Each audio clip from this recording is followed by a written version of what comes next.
Dear student, equipotential surface board exam point of view से बेहद important है। समझते हैं इसको।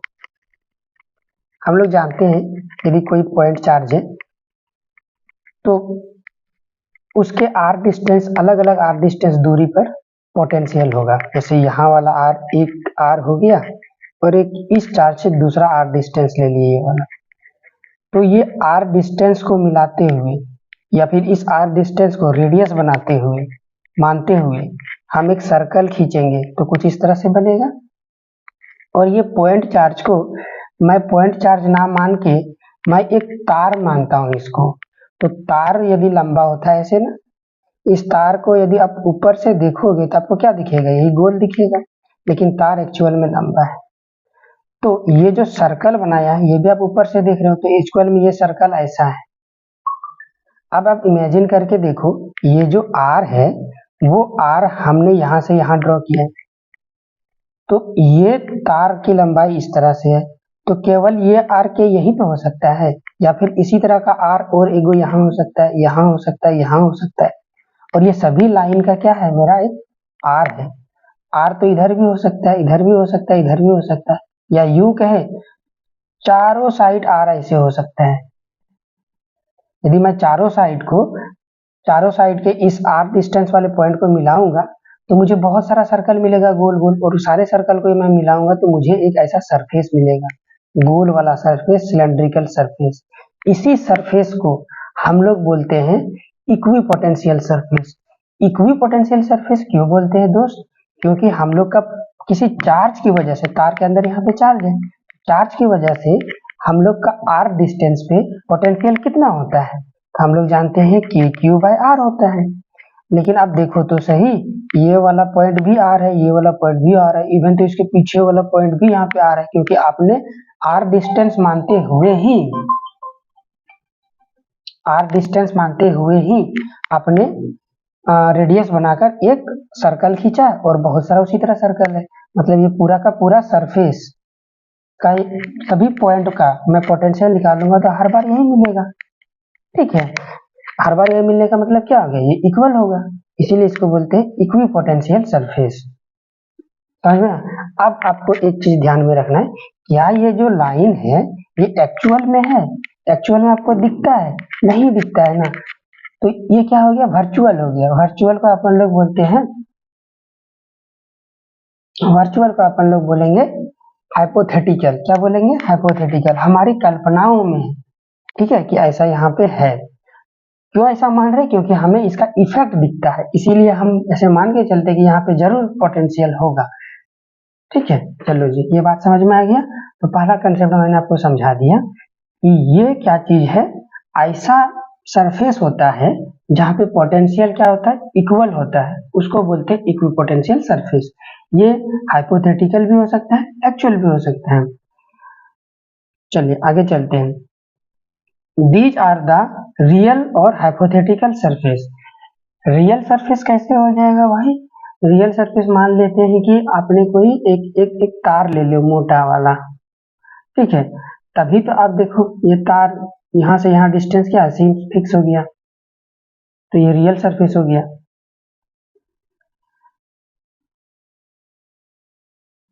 दे आर द रियल और hypothetical surface on which all points having same potential. उस सरफेस पे मौजूद सभी पॉइंट पर पोटेंशियल क्या होगा, इक्वल होगा। तो यहाँ पॉइंट चार्ज को लेके समझाएं, तो ये आर डिस्टेंस वाले को मिलाते हुए मैं एक सरफेस बनाऊंगा तो मुझे इक्वल पोटेंशियल मिलेगा। If we join this point we get hypothetical surface. केवल आर नहीं, उससे और भी ज्यादा अपन लोग ऐसे बना सकते हैं, गोल गोल बहुत सारा आर डिस्टेंस वाले रेडियस मिलेगा ना, आर डिस्टेंस रेडियस वाले सर्कल मिलेगा ना अपने को, उसको बोलते हैं इक्विपोटेंशियल सरफेस।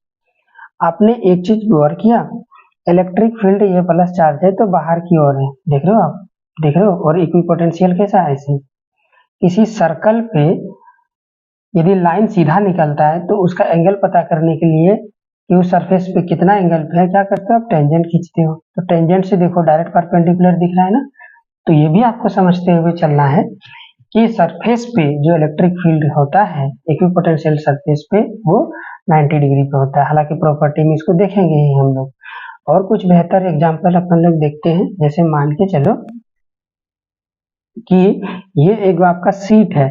सीट बोले तो अभी अपन लोग कैपेसिटर पढ़ेंगे ना, तो उसमें अपन लोग इस तरह का सीट का इस्तेमाल करेंगे। आपने बैटरी देखा होगा ना, तो बैटरी में क्या होता है भाई, ऐसा बैटरी है तो बैटरी में छोटे छोटे सीट्स होते हैं ना, ऐसे याद आया? आपने बैटरी जरूर देखा होगा, तो यूं, और यहाँ पे ये ऐसे रहता है ऊपर में, इस तरह से बैटरी रहता है आपका। तो यहाँ पे सीट्स में क्या होंगे, बहुत सारा ऐसे चार्ज होंगे। चार्ज से क्या होगा, आपका इलेक्ट्रिक फील्ड बनेगा।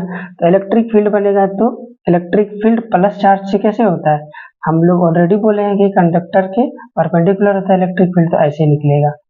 तो किसी आर डिस्टेंस पे, ये वाला आर डिस्टेंस पे आप क्या करोगे, पोटेंशियल चेक करोगे, तो आपको सभी आर डिस्टेंस को मिलाओगे तो आपको इसे सरफेस मिलेगा, मिलेगा ना भाई।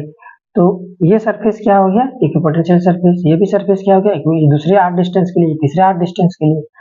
और इलेक्ट्रिक फील्ड का इक्विपोटेंशियल सरफेस से कैसा डायरेक्शन है, 90 डिग्री है। कैसा एंगल है, 90 डिग्री। ये भी आपको समझते हुए चलना है, ठीक है।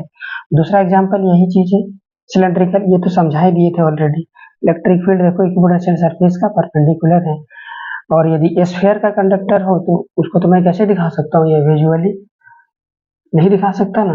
तो मान लो ये गोला है, गोला समझ रहे हो ना, बलून वाला गोला, ये बीच में कहीं रखा हुआ है, तो हर बार अपना जो इलेक्ट्रिक फील्ड होगा बाहर की ओर होगा, वो परपेंडिकुलर होगा। अब काम की बात, यहाँ पे इसकी प्रॉपर्टी जैक बोर्ड में बहुत ज्यादा पूछता है। तो पहला प्रॉपर्टी क्या चीज है, electric field of lines are always perpendicular to equipotential surface. समझा भी दिया था क्यों होता है। If you draw the perpendicular to equipotential surface any point, it will give the direction of electric field of the point. अब आप समझ के देखो आप, क्योंकि ये मेरा क्या है, कोई चार्ज है, इसमें चार्ज है, यहाँ पे इसका परपेंडिकुलर कुछ भी खींच दो आप, कुछ भी खींच दो, हमें नहीं मालूम कि ये क्या चीज है, लेकिन हम इतना जरूर जानते हैं कि परपेंडिकुलर जो होता है सरफेस पे, वो इक्विपोटेंशियल पे सरफेस होने के लिए केवल एक ही जिम्मेवार होता है, वो कौन होता है, इलेक्ट्रिक फील्ड। तो यदि कोई पूछेगा आपसे कि कंडक्टर या इक्विपोटेंशियल सरफेस पे हमने परपेंडिकुलर खींच दिया, तो वो परपेंडिकुलर लाइन किसका डायरेक्शन को बताएगा, तो इलेक्ट्रिक फील्ड का डायरेक्शन को बताएगा। हालांकि ये दोनों पॉइंट एक ही है, आपके लिए दो बना के लिख दिया हूं। आगे चलते हैं, two equipotential surface never intersect each other because if they do so it will get two direction at the electric field, और वो नॉट पॉसिबल है। देखो यहाँ पे थोड़ा सा मिट गया है, तो मैं आपको समझा देता हूँ। यहाँ पे मैंने क्या लिखा है, because if they do we will get two direction of net electric field. यहाँ पे वो नेट लिखा हुआ है, नेट इलेक्ट्रिक फील्ड, ठीक है। अब जो नेक्स्ट पीडीएफ आपको प्रोवाइड करूंगा ना नेक्स्ट चैप्टर से, उसमें बहुत अच्छे से दिखेगा। ये पीडीएफ तो बाकी सारे लेक्चर्स में अपलोड ऑलरेडी कर चुका हूँ, तो मुझे दोबारा से मेहनत करना पड़ेगा। तो ये छोटी छोटी चीजों को आप निपट लेना खुद से, ठीक है। इसका मतलब समझा देता हूँ कि देखो भाई क्या होता है ना, जैसे कि हम क्या मान के चले कि इलेक्ट्रिक फील्ड का डायरेक्शन को बताता है इक्विपोटेंशियल सरफेस। मान लेते हैं कि ये एक पॉइंट चार्ज है, ये एक पॉइंट चार्ज है, इसका पोटेंशियल सरफेस ऐसा कुछ है, इसका पोटेंशियल सरफेस ऐसा कुछ है। अभी आपने क्या करा दिया, पोटेंशियल सरफेस को इंटरसेक्ट करा दिया। और हम लोग जानते हैं कि टेंजेंट यदि उस पर खींचूंगा और उस पर परपेंडिकुलर खींचूंगा, तो मुझे क्या मिलेगा भाई, इलेक्ट्रिक फील्ड का डायरेक्शन मिलेगा। तो एक ही पॉइंट पे आप दो दो डायरेक्शन लेके जा रहे हो। दो दो डायरेक्शन कभी हो सकता है, या एक पॉइंट पे, इसको ऐसे समझ लो आप, एक टाइम पे आप एक ही जगह हो सकते हो ना भाई। या तो अभी आप अपने घर पे होगे, या तो क्रिकेट खेल रहे होगे। दोनों ही बातें एक साथ सही नहीं हो सकता है, ठीक है। इसीलिए दोनों ही बातें, दो डायरेक्शन एक पॉइंट पे नहीं हो सकता, एक ही डायरेक्शन हो सकता है। लेकिन आपने इंटरसेक्ट करवा के दो डायरेक्शन क्रिएट करवा दी, इसका मतलब, और ये एक्चुअल में अपना होता नहीं है। इसका ये मतलब हो गया कि वो दोनों कभी इंटरसेक्ट करते ही नहीं है, प्रैक्टिकली दिखता नहीं है तो इंटरसेक्ट करते नहीं है। इसीलिए हमने इसको थ्योरी बना के बात कर लिया। यदि वो ऐसा करेंगे तो दो डायरेक्शन मिलेगा, जो कि पॉसिबल नहीं होता है रियल लाइफ में। यही रीजन देके छोड़ देंगे, ठीक है। अगला पॉइंट चलते हैं, point number 4। At not possible है, वही चीज है यहाँ पे जो कि नॉट पॉसिबल है। If we displaced any charge on equipotential surface point one अंदर external force will be zero.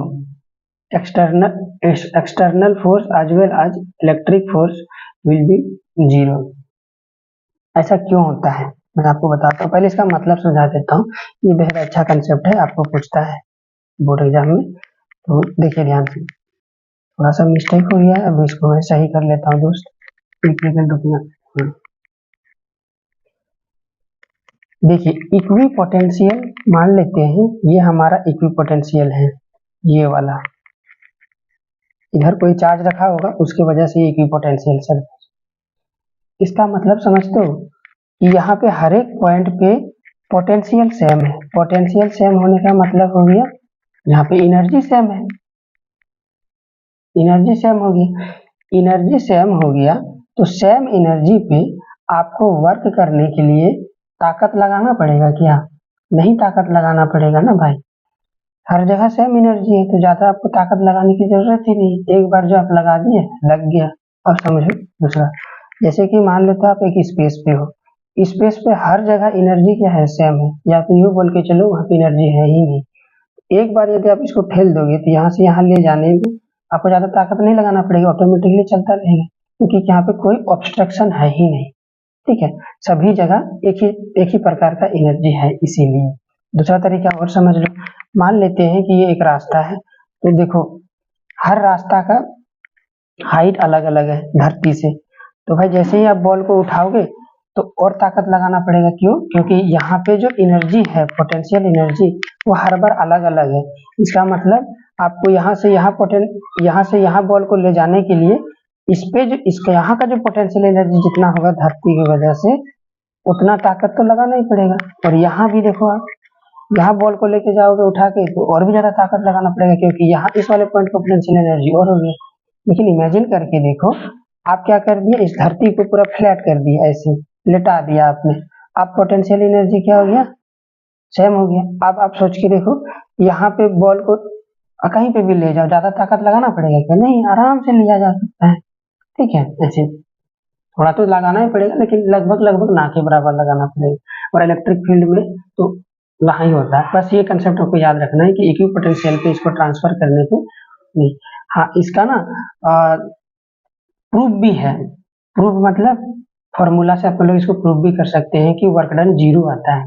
खैर वो बात की बात है, वो आपसे नहीं पूछेगा कि प्रूफ करो, आपसे बस ये लाइन पूछ लेता है, इसीलिए आपको बता दिया। अगला नेक्स्ट चैप्टर में आप लोग कैपेसिटर देखेंगे, बेहद इंपॉर्टेंट टॉपिक है। ओके।